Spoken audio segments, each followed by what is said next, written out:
She does.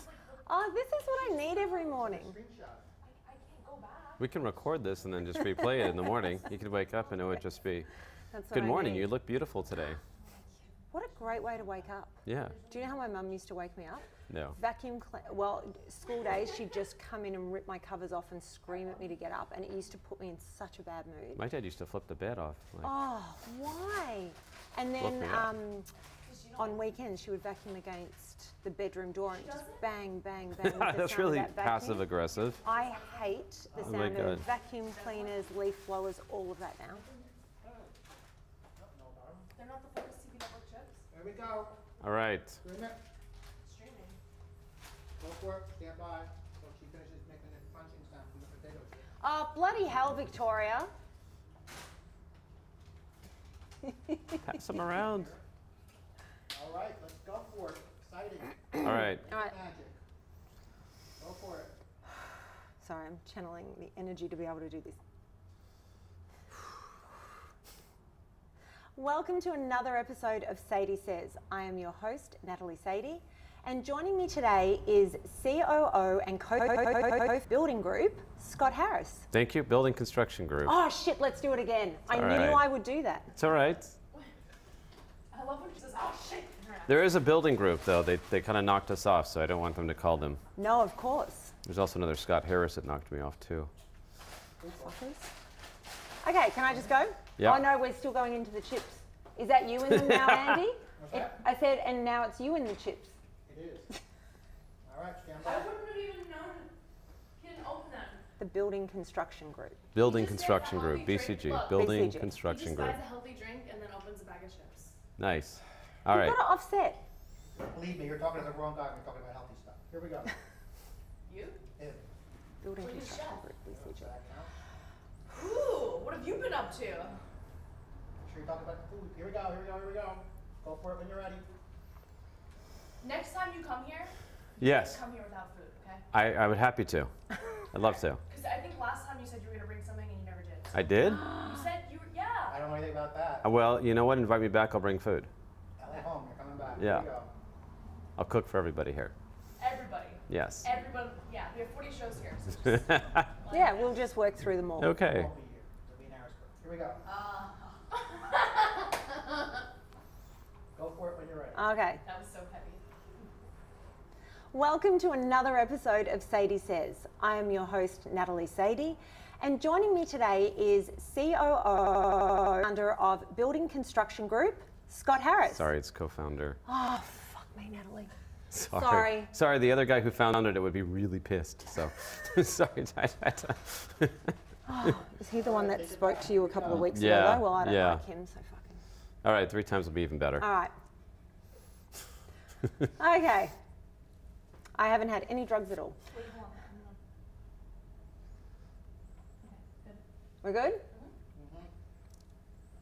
Welcome to another episode of Sadie Says. I am your host, Natalie Sadie, and joining me today is co-founder of Building Construction, Scott Harris. Thank you. Thank you so much for being here. I'm excited to be here. It's glad. Well, I'm excited because you have worked on some incredible projects, and I've seen photos, like my dream house. I have to take you to see the real thing, but I'm going to hold you to that. all right.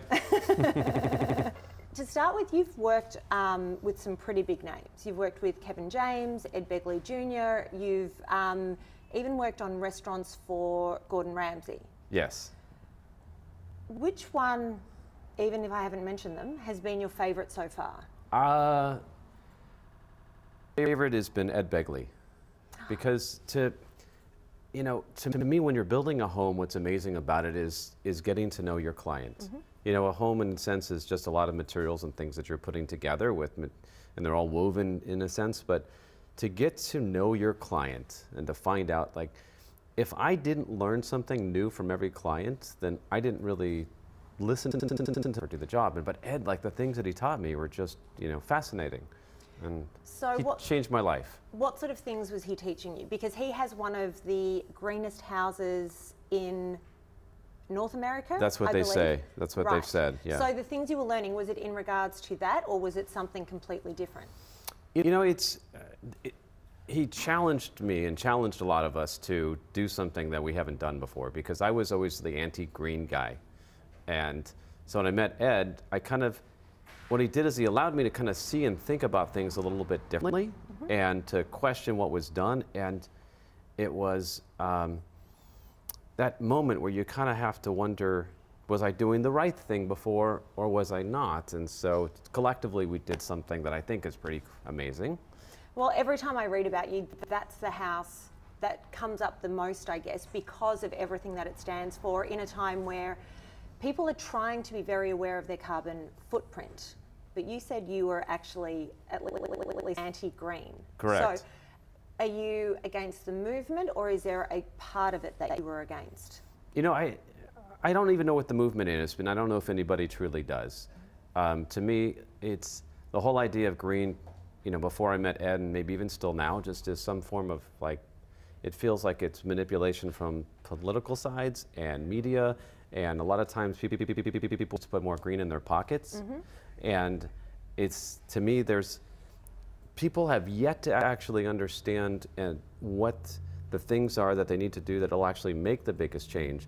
And you have these people that are so focused, and focusing all of us on the things that don't make a change. So in a sense, the idea of doing it is good. You know, I'm happy, I'm excited, but there's so much guilt associated with it, and that you're always supposed to feel bad that, you know, like, I have to get yelled at by my wife because I took a bag in the store, you know, and she's like, oh my God, you took it. You know, it didn't change anything. I didn't change the world. It didn't change anything? You know how I know it didn't change anything? Because I actually looked in the store and I could see, like, there's just thousands of square feet of paper and packaging material everywhere. And I'm supposed to feel guilty about this little tiny cellophane thing that I took home with me. Then by taking a reusable bag, or not taking a bag at all, that is one less bag that's in our oceans. And we at the moment have this massive trash problem in the Pacific, and I'm sure in the rest of the oceans. Totally disagree. Do you? I do. Why? Because that whole thought of that conversation just takes us to the wrong process. So the answer is yes, of course it makes a difference, but, you know, the whole thing is that we're supposed to, where everyone's straws, like Starbucks. Oh, hey, we're going to have to stock on a biodegradable straw. Or I go to this event, I got like a metal straw, and I think I'm going to chip my tooth, like, because I have to feel bad about this. And my fork starts like breaking down in my plate because it's degrading on me. But I can't. Where are you getting your disposable products from? Like, I have never had. These events. I've never had a straw start to break down. Never have. No, the biodegradable ones, and you have to kind of keep, and they keep going down. I need to start going out with you because I want to experience this. I genuinely haven't had it. Paper straws, admittedly, not the best. I have found a couple of places that have better ones that don't feel awful in your mouth and don't sort of get the center, which breaks down, but never with cutlery. Yeah, but like, here's an example. You know, we're all supposed to feel bad about using too much water. Number one, I go out and there's a lot of water out in the ocean, so it's like this cool thing where we actually don't run out of water. And it's this really cool thing, this ecosystem where you never lose the water on the earth, so we think it's like our last drop. And like my son has to tell me. There's a difference between clean drinking water and seawater. Yeah, but it goes up and then falls down and then it circulates through. I mean, yes, we're not supposed to put dirty stuff into the water, that's one thing, and that's true, but we're not running out of water. It's impossible to run out of water on the earth. Do you really believe that? Oh, yes. Have you gone out into the ocean? I have. There's so much water out there. There is. But do you understand the difficulty and the cost associated with turning that water into drinkable Absolutely. water? One of my good friends that I've known for 30 years now is one of the people that was actually responsible for going around the world and selling these desalination devices that actually allow them at a very low cost to be able to desalinate the water. But there's a lot of reasons that people don't want to do it because there's a lot of, they say it's affecting the biosystems in the ocean, and so, you know, but here's like, back to the point about the water, here's where my frustration comes in about the whole thing. You have, as a residential group, which is the people that really affect, and that we're told, we take up about 8 to 10% of the water supply. Do you know where the rest of it goes to? I'm assuming industry. Industry, but how much most of it, and you know, when you're driving on the 5 freeway, and I just see like little tiny almond trees and middle almond trees and bigger almond trees, and I see signs like, you know, grow your almonds here, and when you realize it's like 60% of the agricultural water is going in there to actually feed the almond trees, and then you know where the almonds go? Tell me. They go to the Orient because they love them there. They're really popular. So you can become a business owner here. You can buy land. I can use up all my water. I can use 60%, 70% of the water, and I could just ship them off for a food source. Yet we as 10% of the group, or 8%, let's be, even be conservative. It's 10%. There's only, and we're asked to reduce our usage by 10%. The math of that is, how much am I affecting? Well, so 1%. for anyone that follows me on social media, I always talk about the power of one. And I Yes. get it. That one bag that I use may not that day make the biggest difference. But even though if only 3% of us are reducing our waste and all of that, doesn't that start to add up? And doesn't it then have to shift through at some point? I mean, you would think so, but it's not. It's a change. I mean, because I think that we're still being manipulated. Because when you realize that, like, 10%, we're supposed to reduce our usage by 10%, and we're only 10% of the people. You've only affected it by 1%. Right. And there's only, as you said, there's 20% of that. So it's like, it's now a fraction of a percent. And so the message I'm just trying to get across, it's not my message, but it's just things I lay in, this is really weird. We have a lot of water. Why do people? I think about these things at like 3:30 in the morning, and then I'm fascinated that it's 3:33, and why are we using all this water? And it doesn't make sense. It saddens me. It really makes me sad to see my son say we lost a drop of water, yet we don't understand that the problem is, as you said, making the water dirty. We're not losing water. It's putting the things, but then I get this thing from my water source telling me there's like a woman with her clear glass of water and the sunbeam just hits it perfectly, and she's drinking it, she's pregnant, and you read through all the toxins that are in there. I mean, it's like this much. And you realize that the radiation, the arsenic, all the things that are in our water supply, that's what's saddening. And those are things that make us sick, but we don't talk about those things. I think it's such a big, overwhelming conversation that people kind of throw their hands up in the air and say, I don't want to talk about it. I mean, building a house, for example, when I've needed supplies to build something at my house, the first question I always ask is, where is that wood from? Which is something that most people don't do, but there's a lot of wood being cut down from forests that are thousands and thousands of years old. Things like that bother me, that people won't even have those conversations so that those forests can remain. Are they conversations that you have as a builder? Yeah, I mean, and also the saddest thing is when they put ugly floors in, I just gotta say. Like, there is nothing worse than they cut down a forest and it's ugly.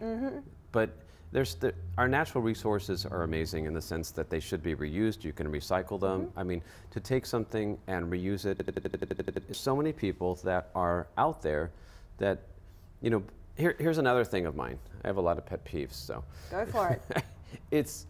You have people that say that they want to do something green, and I want to have this amazing, and I'm going to take everything out and I want recycled stuff, but people don't understand that the greenest thing to do was not to do anything in their home. It was just to live with what you have and polish those floors and clean them up and, refluff that pillow. That's the thing that people forget, they don't understand, because this whole green thing of, we're going to go out and buy something green. So I'm going to go get rid of all the lights in my ceiling, and I'm going to go buy green lights. And I'm going to buy, since they're, hey, I'm going to get 60 of them, right? I mean, why not? They're green. I mean, come on.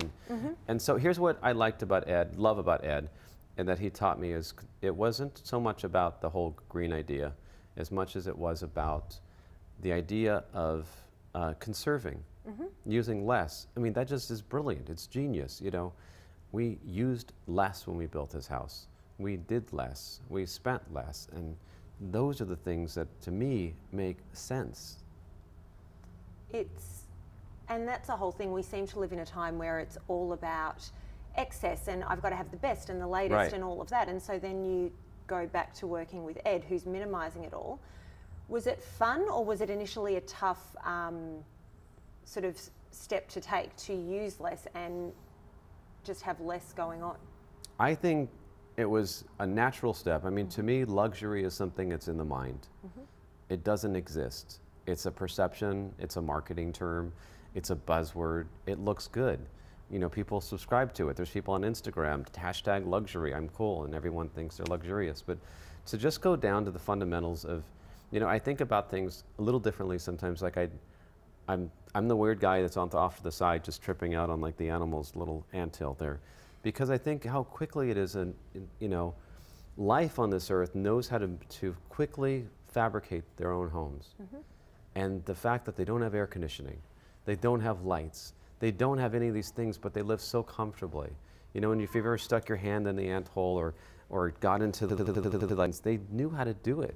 And they can assemble their homes in moments, you know, they can take it down, and there's no destruction to the earth except the beavers, you know, I guess they're making their dams. But And even the that's it. gophers, The gophers, because yeah. They just, I love them though. Yeah. I think they're amazing. But they do. They destroy everything that they Make little holes for the snakes to go through, yeah, right? Well, that was what I read, because I was very upset about, I haven't seen it, but I've heard about men coming along our street with these big sticks, and I found out recently they've got electricity There's men running with big through them. sticks running around? Yes, killing the gophers on the nature strips because they're making such a mess. But then I was had an argument, or should I say a discussion with somebody, and they were saying, but look at the damage and destruction they cause. And I said, yeah, but have you ever read about all the help that they give to the natural sort of environment under our nature strips? And they're like, no, they're just a pain.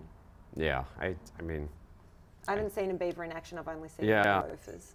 I mean, it sounds like some weird people you're hanging out with. I didn't know there's men walking around sticks, sticking Like I them in said, holes. I haven't seen it, but apparently that's what they do, and that's when the gopher holes stop appearing for a few months, and then they come back. But back to, like, you know, minimalism. It's less is more to me. It doesn't have to be, and so you can conserve and have more. You can enjoy life and use less. You can consume and without exhuming all of these natural materials, and you don't have to have, I mean, these massive homes. Our clients like them, we build them, we're happy to build them for them. That's what our business is. Like, do you want one, call us, we'll do it. I'm not a hypocrite. But there's a message though, and like to be told and to respond to you, yes, it should be less. So we talk about, or you've just talked about these big homes that you built. How big roughly was Ed Begley's house? Let's see, I think it was about this, no. His home was, his home, it's around 3,000 to 5,000, depending on how you calculate, because there's all kinds of different creative ways. But you know, it's a modest home. It's got a few bedrooms. It's got a nice place to sleep. It's got a little office for Ed downstairs. It's got like the guts of the building down in the basement. So it's reasonable. A house should be the size of that fits the family. Of course. And that's really the size of the house should be. You know, if you need more space, you need it, but that doesn't need to be big. And since you've worked on that property, has it become a thing that clients come to you for, saying, I want a greenhouse or I want a greener house? Some have, most haven't, because, you know, what's interesting is the 1%ers are not always the people that are thinking about those things. And I think some of our clients have, and they're interested in it, but I think in some ways it hasn't come along enough where it actually makes sense to everybody. Okay. You know, people are logical. And so if you say, hey, would you like to buy this unit, this air conditioner unit, and it's an 18-seer because it will save you money, but it's going to cost you 6 times now, in about 12 years you'll make up your losses or your break even. They're not interested in it. And so that's where I think it doesn't always make as much sense. But you do need the Ed Begleys of the world to be the trendsetters of this thing. But you know, one of my concerns about this whole industry is that there's no education about it. There isn't a path that I know of where you can actually go and evolve. And my concern is that construction has never really evolved to the level that it has been. I mean, homes today are like a 1978 Pontiac. You know, as far as the way we just put up a bunch of sticks, it's a bunch of mud, you know, it's some paper-backed drywall. And the fact that you can become a lawyer, a doctor, you can do all these things, but you can't become a builder. I mean, I don't know, have you ever heard of a college like, hey mom, I'm going to USC and I'm going to get my master's in building? Well, no, it's very much a blue-collar profession, and Right. you go out and you learn That's while why. you're working. So did you see my new blue collar I wear? I love your blue collar. This is to my blue collar, profession. Fancy blue. But you can't do it, and to me that's why it's one of these things that got stuck. You know, I mean, you look at the evolution of an iPhone and an iPad, like what, just in a matter of years, how it's evolved. But if I take apart a home from the 20s, in some ways it's still built better than they are today. Well, they seem to be built a lot cheaper today, Yeah. which I realise saves funds, but also the construction, they don't stand up as well and the materials degrade a lot faster. Yeah, like a lot of homes are built today to last as long as your mortgage. So it's been good for business because we're always redoing these homes, but you know, we don't, as a society, we're so caught up in ego. And we think about, what is that person across the street going to think when I build my home? And what is she going to think when she walks through my door? And what is he going to think? And what is she going to tell? And that's our thought. It's not about what's inside the walls. I mean, we live in state, right? I mean, it's just all an illusion. It's a fantasy of, like, you take a shell and you decorate and paint it with whatever your illusion is and whoever you want to impress, but that never, ever gets you to the right place, because if you don't have the foundation of your home right, it doesn't really do what a home should do. And to me, a home should really heal people. It should bring peace to people, you know. Like, too many people's lives are in pieces. And I think when you build a good home, it brings you peace. And it's just that simple. Like, life doesn't have to be that complex. No, I agree with you. And for me, my home has always been my haven. It's that space where I can go and get away from everything else in the world. But I notice that for a lot of people, it's not that at all. It's just a place to lay your head. It's a place to be able to show off and say, this is me and this is wonderful. And I don't know about you, but I feel as if that movement kind of started in the 90s, where the McMansion started coming to be. Is that timing right, or do I have it all wrong? Is that when I started paying attention? Well, I think there was these people, I think they're called the Egyptians, and they were building mansions back then. Well, they were. Yes. But then I feel like things got downsized and then they started going up again. But certainly in Australia, the 90s were when the McMansions started to really become prevalent in the suburbs, where there was less outdoor space and more house per block, whereas previously it had been smaller houses, plenty of outdoor space for kids to play and run amok. Yeah, I mean, there's an evolution. I think there's a lot more money that's available now to people. So I think there's been a shift of the wealth. So the people that are more wealthy just have opportunity to build bigger. And I think that goes to the ego of wanting to, you know, always impress your neighbor. And here's what's interesting and healing to me is I found some of our clients actually that we've built big homes for are saying, I want something smaller.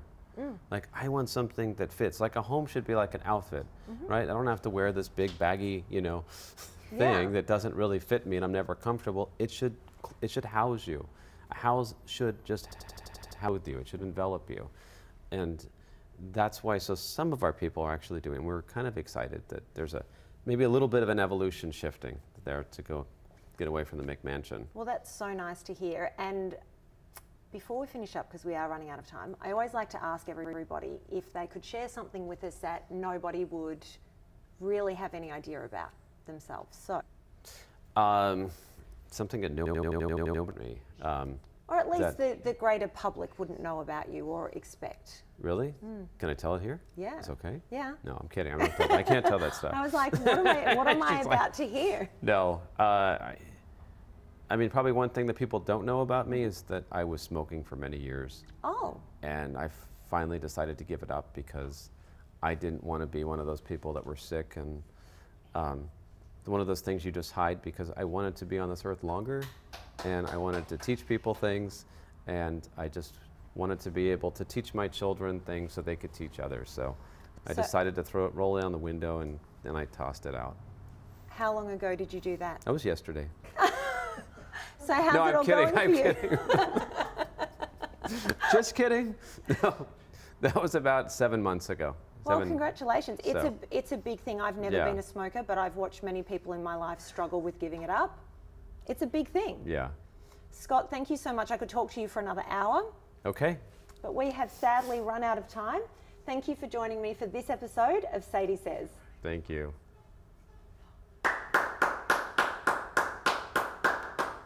I thought there's a small chance you would say you stopped smoking because it was bad for the environment. Oh, no. Doing too much smoke. Hilarious. Oh, that was fun. Who's clapping for the smoking? Who's given up and struggled with it? Nobody. Oh. I don't know what she was clapping about. Just my brilliance? Just the damn proud of him. Yes. Thank you. Proud of you. It is a- I it did is a thought- big I thing. thought it was gonna be like 7 years ago. I didn't think it would be 7 months ago either. That is yesterday. Well, I was doing it for 10 years, so. See, I watched my grandfather after he had a heart attack give up and literally go cold turkey, and then my grandmother, his wife, she struggled her entire life, and the only reason she stopped smoking was because of emphysema and asthma, and she used to lie on her deathbed and wish for a cigarette. That was her wish. Wow. It's crazy. It's so, you know what is so sad about